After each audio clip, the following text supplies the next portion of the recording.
A 40-year-old virgin CEO, never touched anyone until a black maid begged to stay after work. He thought he was just giving shelter for one stormy night, but when her little boy whispered, "Mommy says you're my daddy," his entire world shattered. How could a man who's never even been with a woman suddenly be called father? What starts as one act of kindness explodes into scandal, betrayal, and a battle for a child's future. Because hidden in the shadows of his company is a truth powerful enough to destroy his name forever. Now, one woman's dignity, one boy's innocence, and one man's promise are on the line. But when the world demands he walk away, will he stand by them, or lose the only family he's ever had? Drop a comment below, and share which part of the world you're tuning in from today. If you enjoy stories like this, don't forget to subscribe for more. The rain hammered against the windows of the towering Manhattan skyscraper, creating silvery rivers that snaked down the glass. Lila Carter's reflection flickered in the darkened windows as she pushed her cleaning cart down the empty corridor of the 40th floor. Her phone buzzed in her pocket, and she pulled it out, expecting a message from her regular rideshare partner. Instead, her heart stopped. The text from her landlord glowed harsh and cruel in the dim light. Eviction notice. Property must be vacated by 9 a.m. tomorrow. No exceptions. Lila's hands trembled as she gripped her phone. "Dear Lord, please no," she whispered. Her 7-year-old son Malik sat cross-legged near her cart, tinkering with his beloved robot building kit under the emergency lights. She quickly dialed her coworker Sandra. "Hey, we're still good for the ride home, right?" Her voice cracked slightly. "I'm so sorry, Lila. The streets are flooding downtown. Can't make it tonight," Sandra replied, genuine regret in her voice. Lila's stomach churned as she ended the call. Their old car had broken down last week, and with rent eating up her savings, there hadn't been money to fix it. Now, with the eviction notice and no ride home, the reality of their situation hit her hard. They might have to sleep in their broken-down car tonight. Malik looked up from his robot parts, his brown eyes wide with concern. "Mama, you okay?" He clutched his half-finished robot to his chest, sensing her distress. "Everything's fine, baby," Lila said, forcing a smile. But as thunder crashed outside and rain pelted the windows even harder, she knew they were far from fine. That's when she noticed it. A warm glow coming from the executive suite at the end of the hall. The CEO's office was still lit, a beacon in the stormy darkness. Lila had never spoken to Evan Winthrop directly in her 3 years of cleaning the building. Everyone knew about the reserved CEO who kept to himself, nicknamed the Monk of Midtown for his solitary lifestyle. "Come on, sweetie," Lila said, taking Malik's hand. Her heart pounded as they walked toward the light. Pride warred with desperation in her chest, but one look at her shivering son made the decision for her. She raised her hand and knocked softly on the heavy wooden door. "Come in," called a quiet male voice. Lila pushed open the door, guiding Malik in front of her. Evan Winthrop stood behind his desk, his tall frame casting a long shadow in the warm lamplight. His dark suit was still crisp despite the late hour, but his tie hung loosely around his neck. He looked younger than she expected, though there was a weightiness to his presence that matched his reputation. "Mr. Winthrop," Lila began, her voice steady despite her racing heart. "I'm sorry to disturb you. I'm Lila Carter, from the cleaning staff." She placed a gentle hand on Malik's shoulder. "This is my son, Malik." Malik clutched his robot kit tighter, looking up at the tall man with a mixture of curiosity and apprehension. A drop of water fell from his damp curls onto the carpet. "We're company contection. Having some difficulties getting home tonight," Lila continued, fighting to keep her voice from trembling. "I know this is irregular, but I was wondering, would it be possible for us to wait out the storm in the building lobby? Just until morning?" Thunder boomed outside, making Malik jump. The rain lashed against the windows with renewed fury, underlining their desperate situation. Lila held her breath, waiting for the CEO's response, while keeping her arm protectively around her son's shoulders. The weight of the moment hung in the air between them. A mother's need to protect her child, a CEO faced with an unprecedented request, and a little boy holding his robot kit like a shield against the storm, all brought together by circumstance and desperate times. Evan shifted his weight from one foot to the other, his brow furrowed in thought. Company policy strictly prohibited non-employees from staying overnight. But as he watched, Malik let out a sudden sneeze, his small frame shivering in his damp clothes. "Follow me," Evan said softly, making his decision. He grabbed his keycard and led them down the hallway to a door marked Executive Wellness Suite. The space opened into a warmly lit room with comfortable chairs and a small kitchenette. "Please, make yourselves comfortable," he said, moving to a storage closet. His hands emerged with thick blankets and a portable space heater. "Oh, thank you," Lila breathed, helping Malik out of his wet jacket. Her eyes widened as Evan methodically set up the heater and then moved to the kitchenette. "Would you like some hot chocolate?" he asked, directing the question to Malik, who nodded enthusiastically. "Yes, please." Malik perked up immediately, his eyes following Evan's every move. "Is this where you live? Do you build robots too? How tall is this building really?" "Malik," Leela warned gently, but Evan shook his head with a small smile. "It's quite all right," he said, carefully measuring cocoa powder into mugs. "The building is 48 stories tall, and while I don't build robots myself, I do work with engineers who design medical devices." Malik's eyes lit up. "Really? I'm building a robot right now." He scrambled to show Evan his kit, pieces carefully arranged in their plastic compartments. "See? This part's gonna be the arm. And this is where the battery goes." Lila watched in quiet amazement as Evan knelt beside her son, listening intently to his detailed explanation.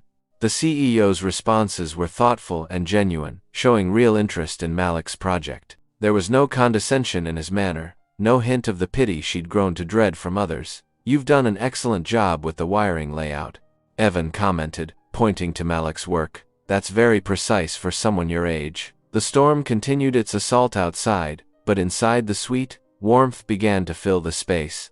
Malik sipped his cocoa, leaving a chocolate mustache that made even Evan's serious expression soften slightly. Lila wrapped her hands around her own mug, the warmth seeping into her tired fingers. "Mr. Winthrop, I can't thank you enough, please," he interrupted gently. "Call me Evan." He glanced at the windows, where rain still lashed against the glass in sheets. Standing up, he moved closer to Lila, lowering his voice. "This isn't an adequate solution for the night. Give me a few minutes. I'll find something better." His eyes held no judgment, only quiet determination. Lila nodded, watching as he stepped away to make a phone call, while Malik continued happily explaining his robot's planned features to anyone who would listen. Thunder cracked overhead as Evan's town car navigated the increasingly treacherous Manhattan streets. Rain hammered against the windows with such force that even the wipers on their highest setting could barely keep up. In the backseat, Malik pressed his face against the glass, watching the water rise around parked cars. "The 23rd Street. Shelter is just ahead," Evan said from behind the wheel, his knuckles white as he gripped the steering wheel. But as they approached, they could see people being turned away at the door, huddles of umbrellas and rain ponchos gathering on the steps. "It's full," Lila said quietly, her heart sinking. They passed 2 more shelters, each with the same story, packed to capacity with storm refugees. Evan made a decisive turn west, toward the quieter streets of Chelsea. "I have another option," he said, his voice careful and measured. "I own a brownstone with a separate carriage house in the back. It's small, but it's warm and dry." Lila's spine stiffened. "Mr. Winthrop, Evan, we couldn't possibly." "Look," he said softly, navigating around a flooded intersection. "It's sitting empty anyway. It has its own entrance, kitchen, everything you'd need, just until you can get proper assistance." The car pulled up to a stately brownstone, its windows glowing warmly against the darkness. Through an iron gate, Lila could see a smaller building behind the main house. The carriage house, she assumed. It looked charming, with window boxes still sporting hardy autumn flowers. "Please, Mom," Malik whispered, his small hand squeezing hers. "I'm so tired." Evan led them through the gate, unlocking the carriage house door with efficient movements. Inside, the space was clean and cozy, a small living room with a pull-out sofa, a kitchenette with modern appliances, and a bathroom with fluffy towels stacked neatly on a shelf. "The heat is already on," Evan said, flipping switches. Warm air began to flow from the vents. "There's food in the refrigerator and extra blankets in the closet." Lila stood in the middle of the room, her arms wrapped around herself. The thought of accepting such charity made her stomach twist, but one look at Malik's exhausted face made her hesitate. "This is too much," she protested weakly. "It's temporary," Evan assured her, his voice gentle but firm, "just until you can get back on your feet." While they talked, Malik had already discovered a quilt with a cheerful pattern of robots and spaceships. He curled up on the sofa, his eyes heavy with sleep. "This feels safe," he murmured, already drifting off. Lila sank down beside her son, emotions warring in her chest, profound gratitude mixing with deep unease at being so indebted to a virtual stranger, even one as seemingly kind as Evan Winthrop. From the doorway, Evan watched the small family, his expression unreadable but his eyes filled with quiet determination. Without speaking, he made a solemn vow to himself: no harm would come to them, not while they were under his protection. Golden morning light filtered through the carriage house windows, casting warm patterns across the hardwood floors. Malik sat cross-legged at the small table, his tongue poking out in concentration as he carefully attached tiny gears to his robot kit. Parts were spread around him in a careful arrangement that made sense only to his 7-year-old mind. A gentle knock at the door preceded the scent of freshly baked goods. Evan stood in the doorway, holding a brown paper bag from the local bakery. His suit was perfectly pressed, as if he'd stepped out of a magazine. "I thought you might be hungry," he said, placing the bag on the counter. Steam escaped as he pulled out still warm croissants, muffins, and a loaf of crusty bread. "The bakery just opened." "Thank you," Lila said, moving to get plates from the cupboard. As she set the table, her eyes couldn't help but notice details about their benefactor. His movements were precise, almost mechanical. The way he arranged the food, how he stood with perfect posture, everything suggested a life lived by careful rules. Through the open door, she could see into the main house. The formal living room held a grand piano, its surface pristine but clearly untouched. No family photos adorned the walls, just tasteful abstract art. Even the shoes by the door seemed lonely, a single pair of dress shoes and running shoes, both barely worn. "Do you live here alone?" Malik asked, abandoning his robot to investigate the pastries. "Yes," Evan replied, his voice careful. "Just me. Where's your family?" Malik continued, reaching for a croissant. "Malik," Lila warned gently, but Evan held up a hand. "It's all right," he said. "My mother passed away 5 years ago. She raised me by herself." Lila's eyes softened. "I'm sorry, it must be difficult." "She taught me everything important," Evan said quietly. "About faith, responsibility, keeping promises." "Do you always keep your promises?" Malik asked, crumbs falling from his mouth. Evan's posture stiffened slightly, but his answer came without hesitation. "Yes, always. A promise is sacred, even really big ones?" "Especially those," Evan replied, his voice serious but gentle. They ate in companionable silence for a few moments, the morning sun growing stronger. Lila watched as Evan precisely buttered his bread, everything about him suggesting a life lived within carefully drawn lines. "Thank you for breakfast," Lila said finally, standing to clear the plates. "You've been very kind." Malik fidgeted with his robot parts, not meeting anyone's eyes. Then, in the way only children can, he blurted out, "Mommy says you're my daddy." The words hung in the suddenly still air, heavy with unspoken implications. The carriage house fell into a deep silence, broken only by the soft ticking of a wall clock. Lila's cheeks burned as she quickly moved to Malik's side, placing her hands gently on his shoulders. "Malik, honey, we don't repeat private conversations we overhear," she said softly, though her voice trembled slightly. "I'm so sorry, Mr. Winthrop." Evan stood perfectly still, his face a careful mask. "Perhaps we should discuss this." His voice was measured, controlled, but his hands gripped the back of a chair so tightly his knuckles whitened. Malik looked between them, confusion clouding his young face. "Did I say something wrong?" "No, sweetheart," Lila assured him. "Why don't you work on your robot while Mommy talks with Mr. Winthrop?" Once Malik had settled back with his project, Lila took a deep breath. "I should explain." She wrapped her arms around herself, as if seeking protection. 3 years ago, I left my fiancé. He wasn't a good man. After that, I wanted a child, but I couldn't trust." She paused, gathering strength. "I went through a legitimate clinic, anonymous donor, everything proper and legal." Evan nodded slowly, his face still carefully composed. "Continue, please." "Last month, Malik wanted to know more about his heritage. I bought one of those DNA testing kits." Lila's voice grew quieter. "When your name came up as a match, I thought it was a mistake. She gestured vaguely at his pristine appearance, his obvious wealth. "I donated during my senior year of college. Evan said quietly, his eyes distant with memory. The genetics lab needed funding. I was working on my first medical patent, but it wasn't enough. He swallowed hard. I've never been intimate with anyone. My faith, my promises to my mother. His voice trailed off. We should confirm this properly, Lila said quickly. Through the right channels. Yes. Evan's voice was firm now. I'll have my lawyer arrange everything. But Lila. He met her eyes directly. Whatever the results show, there will be no blame here, no judgment. You've given Malik a wonderful life. Later, in his study, Evan stood before the old family Bible that had belonged to his mother. Its leather cover was worn smooth from years of faithful hands. He traced the gold leaf letters with trembling fingers. Mother, he whispered into the quiet room, everything I've built, my reputation, my promises, my careful life, it might all change now. The leather-bound book offered no answers, only the weight of generations of faith and tradition. Outside, in his study window, the sun continued its climb into the morning sky, casting long shadows across his ordered world that suddenly seemed so much less certain. The morning sun cast long shadows through the medical office windows as Evan sat in the waiting room, his usual crisp composure slightly rumpled. He had chosen this private clinic carefully, away from prying eyes and Manhattan's busy streets. Doctor. Mirabelle's song entered the consultation room with measured steps, her white coat pristine but her expression troubled.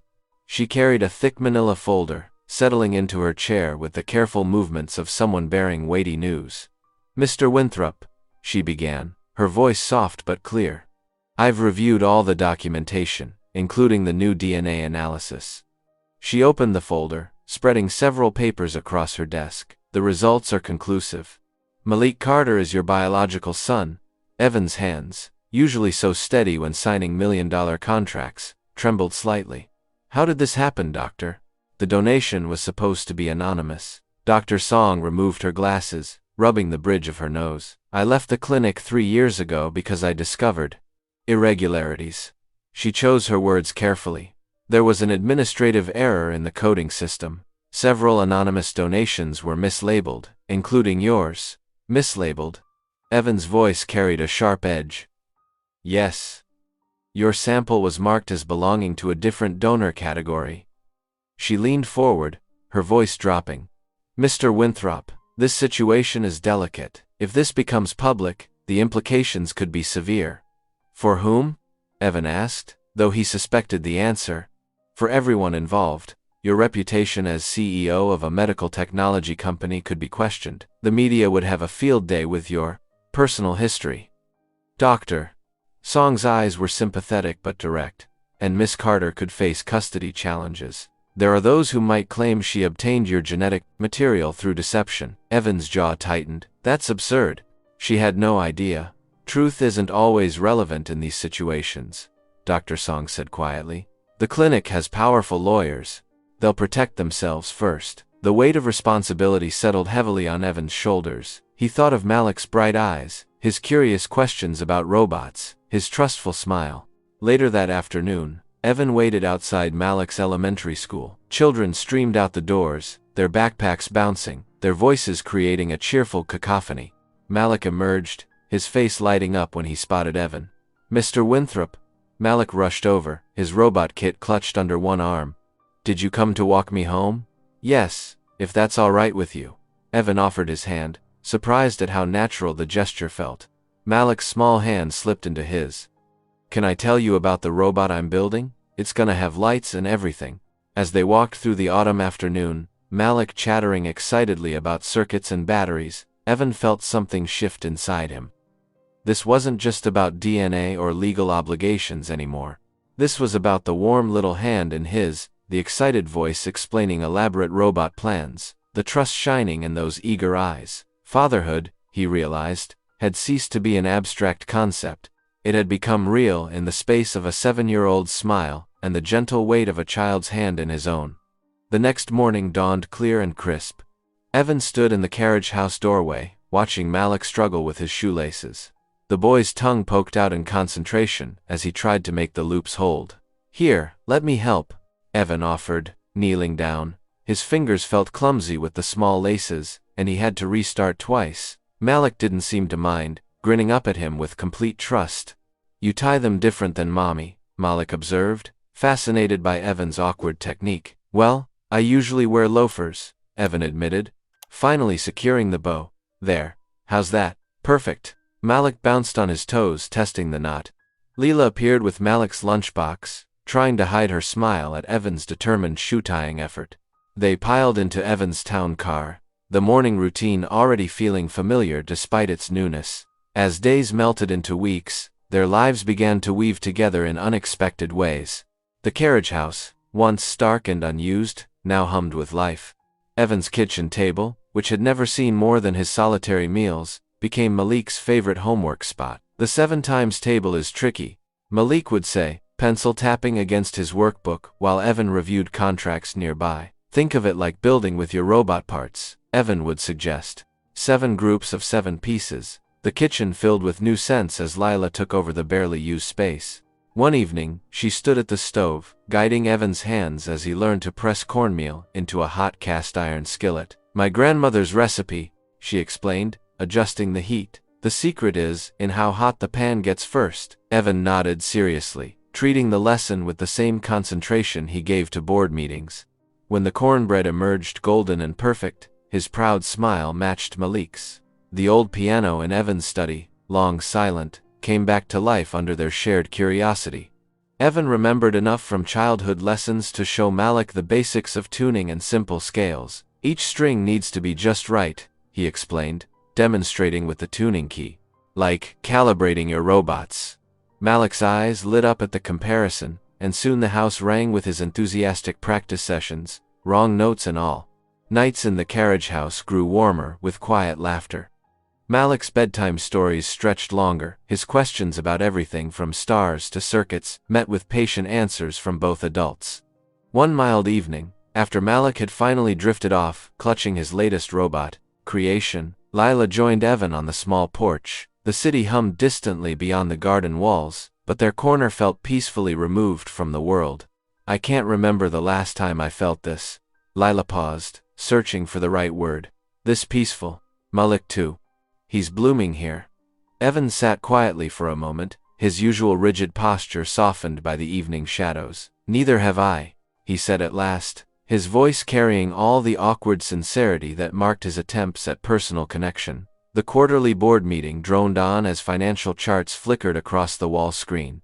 Evan Winthrop stood at the head of the polished conference table, discussing their latest medical technology breakthroughs. But something felt off. Trent Vale, seated 3 chairs down, kept glancing at his phone under the table, a slight smirk playing at the corners of his mouth. And our new pediatric devices show promising. Evan paused as several other board members' phones buzzed simultaneously. Trent's smirk grew wider. Something amusing, Director Vale? Evan asked, his voice steady despite the unease growing in his chest. Oh, just catching up on some interesting news, Trent drawled, sliding his phone across the table. Seems our monk of Midtown has been keeping secrets. The screen showed a gossip website's homepage. The headline screamed, Tech CEO's secret love child with company Maid. Below it was a grainy photo of Evan walking Malik to school. Evan's hands clenched behind his back, but his face remained calm. The meeting concluded shortly after, but Trent lingered behind as others filed out. A word, Winthrop? Trent's friendly tone didn't match his predatory stance. This could damage our reputation significantly. The board has concerns about moral leadership. The board, or just you, Trent? Think of the shareholders, Trent pressed. Maybe it's time to step aside, for the good of the company, of course. Before Evan could respond, his phone rang. It was Lila, her voice tight with panic. They're everywhere, she whispered. Outside the school, cameras, reporters. Malik's terrified. Evan rushed to the school, finding chaos at the entrance. Photographers crowded the steps, shouting questions. Lila stood protectively in front of Malik, who pressed his face into her side, shoulders shaking with sobs. Security helped clear a path to Evan's car. Once inside, Malik's tears flowed freely. Are they mad because you're my daddy now? He hiccuped. Will you have to stop being my daddy?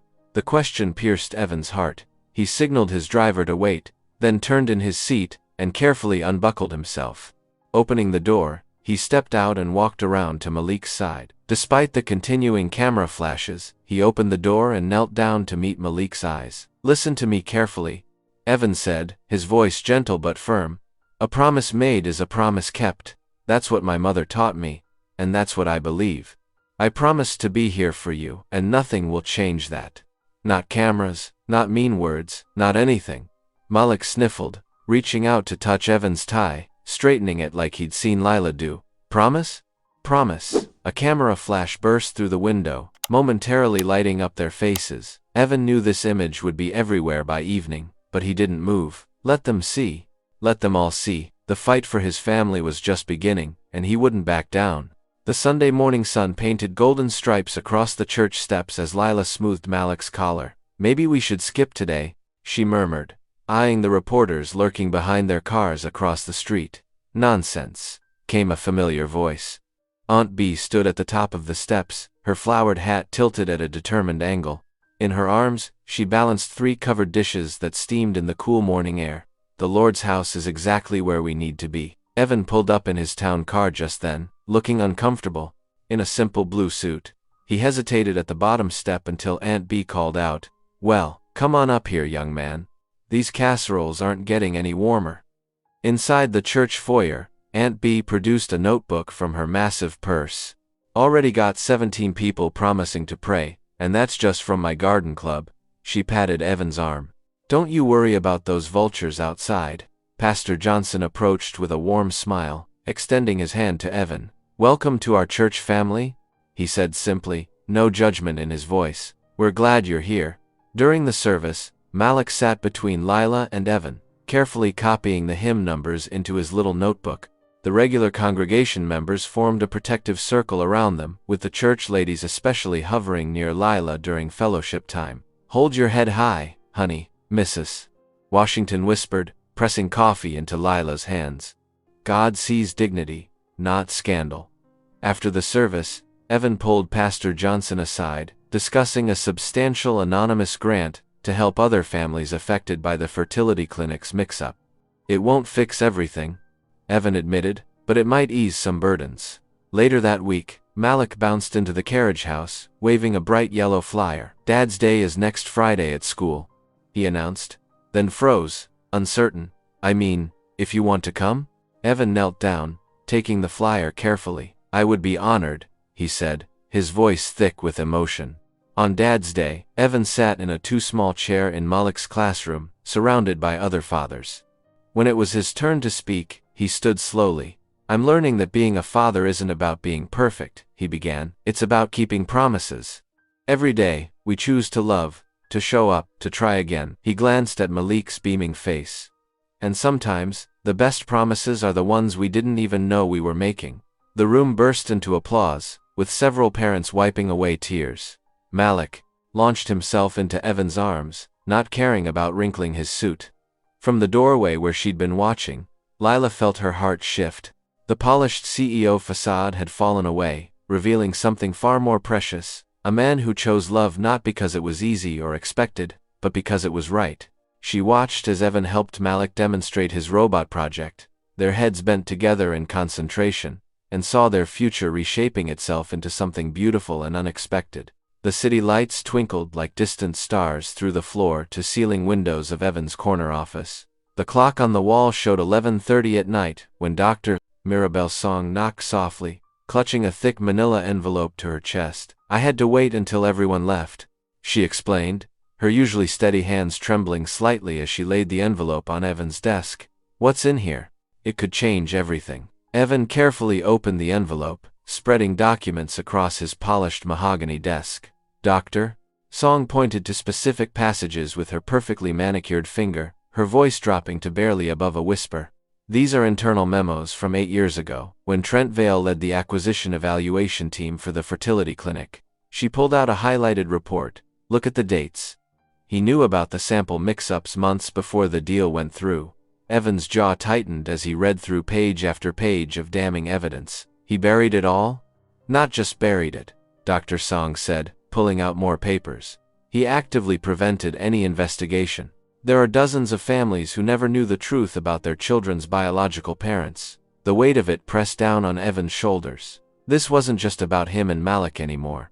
The corruption ran deep, affecting countless lives. His fingers traced the signatures at the bottom of each memo, Trent's flowing script, marking each decision to hide the truth. I should have come forward sooner, Dr. Song admitted, sinking into one of the leather chairs. But I was afraid. Trent has connections everywhere. He made sure anyone who spoke up lost their medical license. Evan gathered the papers carefully, his mind racing. This explains why he's so desperate to force me out now. He's afraid I'll discover what he did. Be careful, Evan, Dr. Song warned. Trent won't just back down. He'll fight harder knowing you have this evidence. Later that night, Evan spread the documents across his kitchen table. Lila sat beside him, her hands wrapped around a mug of chamomile tea, as she absorbed the magnitude of what they'd learned. All those families, she whispered. They deserve to know the truth. Evan nodded slowly. Going public means everything changes. The company, our privacy, Malik's life, nothing will be the same. Lila reached across the table and took his hand. The gesture, simple but profound, steadied them both. We've got something Trent doesn't understand, she said firmly. Faith, community, truth. The church family's already standing with us, Evan agreed. And Dr. Song is willing to testify. They sat in comfortable silence, the kitchen clock ticking steadily. Outside, a gentle rain began to fall, but inside, their resolve grew stronger with each passing moment. We tell the truth, Lila finally said, squeezing his hand. All of it. Together, Evan agreed, meeting her eyes across the table. The path ahead would be hard, but they would face it with dignity, faith, and the strength of their growing family. The morning sun cast long shadows across the courthouse steps as reporters gathered, their cameras and microphones creating a forest of technology. The autumn air held a crisp bite, matching the tension that crackled through the crowd. Security personnel formed a protective barrier, their faces stern and watchful. Evan Winthrop stood just inside the heavy wooden doors, adjusting his blue tie with trembling fingers. Lila, Carter stepped closer, straightening it with gentle hands that had known both hardship and grace. Remember, she said softly, God's got this. Evan nodded, drawing strength from her quiet confidence. Together, they pushed through the doors and stepped into the harsh glare of camera flashes. The murmur of the crowd swelled into a roar of questions. Taking his place behind the cluster of microphones, Evan cleared his throat. The paper in his pocket remained untouched. This truth needed to come from his heart, not a prepared statement. Good morning, he began, his voice initially wavering before finding its strength. I stand before you today to address the rumors and speculation about my family. Yes, I am Malik Carter's biological father. But the story you think you know isn't the whole truth. Camera shutters clicked rapidly as Evan continued. 20 years ago, as a college student, I made a decision to help others build families through sperm donation. I have lived my entire adult life in celibacy, guided by my faith and personal convictions. I am, and have always been, a virgin. A ripple of surprise moved through the crowd. Some reporters laughed skeptically, but others leaned forward, captivated by the raw honesty in his voice. Through an administrative error at the fertility clinic, my donation was mistakenly used years later. But what began as a mistake has become one of God's greatest blessings in my life. Evan's gaze swept the crowd, unwavering. I will not abandon my son or his mother. They are my family now, and I stand by them completely. Lila stepped forward, her head held high. The sight of their unity sparked something in the crowd. An elderly woman near the front began to clap, followed by a young father holding his daughter's hand. Soon, pockets of applause broke out among the shouts of questions. Mr. Winthrop, how do you respond to calls for your resignation? Miss Carter, did you know about his identity when you moved into his property? Is this a publicity stunt? Evan raised his hand, silencing the chaos. The truth about the clinic's misconduct will come to light through proper channels. Today, I'm here as a father, not a CEO. That's all. Later that night, in the quiet warmth of the Brownstones' living room, Malik climbed into Evan's lap, his small body fitting perfectly against his father's chest. The boy's robot kit lay forgotten on the coffee table. Tonight was for family, not tinkering. Daddy, Malik whispered, his voice heavy with sleep, you kept your promise. Evan held his son close, tears pricking at his eyes as he silently mouthed, thank you, toward heaven. In this moment, all the cameras and questions faded away, leaving only what mattered most, a promise kept, a family found, and God's unexpected grace. The gymnasium at PS 123 sparkled with streamers and hand-drawn posters, transforming the usually plain space into a wonderland of primary colors. Parents clustered in small groups, their conversations creating a warm buzz that mixed with children's laughter echoing off the high ceiling. The smell of cookies and punch wafted from a table decorated with construction paper flowers. Malik Carter fidgeted with his blue bow tie, a perfect match to Evan's, while making last-minute adjustments to his science project. His small robot, built from the kit Evan had helped him with, sat proudly on red felt cloth. "Is it time yet, Mommy?" Malik bounced on his toes, unable to contain his excitement. Lila smoothed his collar, her eyes shining. "Almost, baby. Remember what we practiced? Speak clear, and stand tall," Malik recited, then grinned at Evan. "Just like Daddy does at work." Aunt Bee fanned herself with a program, her flowered dress adding to the festive atmosphere. "Lord, if this child isn't the spitting image of both of you when he smiles." When Malik's turn came, he marched to the front with his robot cradled carefully in his arms. Some parents whispered they'd seen the news coverage, but Malik's confidence never wavered. "This is Covenant," he announced, his voice carrying across the gym. "I named him that because Daddy taught me. It means a promise that can't be broken." He set the robot down on the table. "Watch this." With precise movements, Malik demonstrated how his robot, no matter where it wandered on the table, always found its way back to the red felt home base. The little machine whirred and beeped, drawing oohs and ahs from the crowd. "See, just like my family," Malik explained proudly. "We got lost for a while, but God helped us find our way home to each other." The applause started slowly, then built to a thunderous wave. Evan's eyes misted over as he caught Lila's hand. Even Aunt Bee dabbed at her eyes with a handkerchief, mumbling something about allergies. After the presentations, they gathered around the cookie table, laughing as Malik demonstrated his robot again and again for his classmates. For one glorious evening, there were no reporters, no boardroom politics, no whispered judgments, just the pure joy of a family celebrating their child's achievement. As they drove home through the city streets, Manhattan's lights twinkled like earthbound stars. Malik dozed in his car seat, Covenant clutched protectively to his chest. Aunt Bee hummed hymns softly from the back seat. Lila noticed Evan's eyes glistening in the dashboard lights. He caught her watching and whispered, his voice thick with emotion. "This is what family feels like." The morning sun barely pierced the heavy clouds hanging over Manhattan when Lila's phone buzzed with an urgent message from their lawyer. Her hands trembled as she read the text.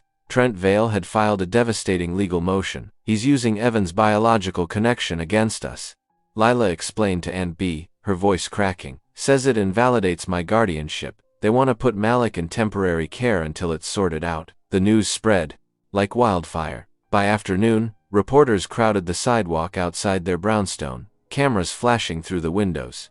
Security guards formed a protective line, but their presence only seemed to draw more attention. At Winthrop Medical Technologies, the boardroom crackled with tension. Trent Vale sat with a satisfied smirk as he called for a vote of no confidence in Evan's leadership. "The scandal has become a liability," he declared. "Our stock is suffering." Meanwhile, at PS 123, Malik's teacher found him curled beneath his desk, breathing fast and shallow. His small hands clutched his robot kit so tightly his knuckles turned white. "I want my mommy," he whispered between gasps. "They're going to take me away." Lila rushed to the school, gathering her trembling son in her arms. Looking into his tear-stained face, she felt her world crumbling. Was staying close to Evan worth putting Malik through this trauma? That night, after Malik finally fell into an exhausted sleep, Lila paced the carriage house. "Maybe we should leave," she murmured. "Find somewhere quiet, start fresh." In his study, Evan sat at his mahogany desk, the lamp casting shadows across his face. His fingers moved slowly across the keyboard as he composed his resignation letter. Each word felt like a knife in his heart, but he couldn't see another way out. "Perhaps this is the only way to protect them," he whispered, setting the finished letter on his desk. The city lights flickered beyond his window, offering no answers to his prayers. The next morning, Aunt Bee marched through Evan's front door, her arms laden with a steaming pot of chicken soup and her well-worn Bible. The aroma of herbs and love filled the quiet house as she made her way to Evan's study, where papers lay scattered across his desk. Her sharp eyes caught the resignation letter immediately. "What's this foolishness?" she demanded, Picking it up with her free hand, the words, "effective immediately," jumped out at her, making her frown deepen. Setting down her soup pot with a decisive thunk, she pulled out her old Bible. The pages fell open naturally to a well-worn section, where Evan's mother's neat handwriting filled the margins. "Look here," she said, pointing to a particular note. "Your mama wrote this years ago. Covenant is not contract. It's a vow to put others first." Evan's shoulders began to shake as he read his mother's words. The careful control he'd maintained crumbled, and tears slipped down his cheeks. "I thought leaving would protect them," he whispered. Lila, who had followed Aunt Bee inside, stepped forward. "I need to confess something too," she said softly. "Last night, I almost packed our bags to run away." Aunt Bee gathered them both close. "Let's pray," she said firmly.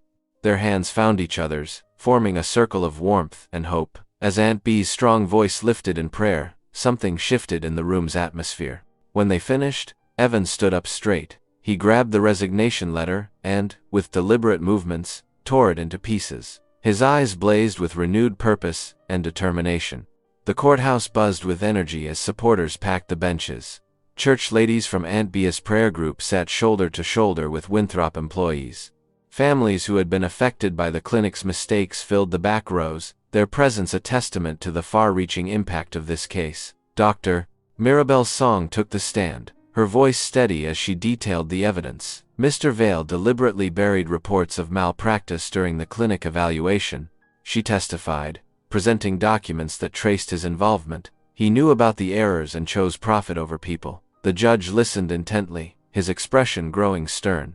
When he delivered his ruling, his words rang clear through the hushed courtroom. Trent's motion was rejected, Lila's custody remained secure, and Evan's legal parentage was approved by consent. The board, faced with overwhelming evidence, voted to expel Trent Vale. Outside on the courthouse steps, reporters thrust microphones toward Evan. He stood tall, Lila and Malik beside him. "We don't abandon families to keep reputations clean," he declared, his voice firm and clear. Months passed, bringing healing and joy. In the backyard of their home, surrounded by flowers and friends, Malik carefully set his robot Covenant on the grass. The small machine whirred to life, circling the yard before returning faithfully to its home base. Under a white arch decorated with roses, Evan and Lila exchanged simple gold rings. Aunt Bee's voice lifted in a familiar hymn, joined by their gathered loved ones. Malik couldn't contain himself any longer. He ran forward, throwing himself into their arms as golden sunlight streamed down, blessing their newly completed family. Thank you for listening. Stories connect us in the most unexpected ways. If you felt that spark today, make sure you're subscribed. I share a new one daily, and the next might change your day.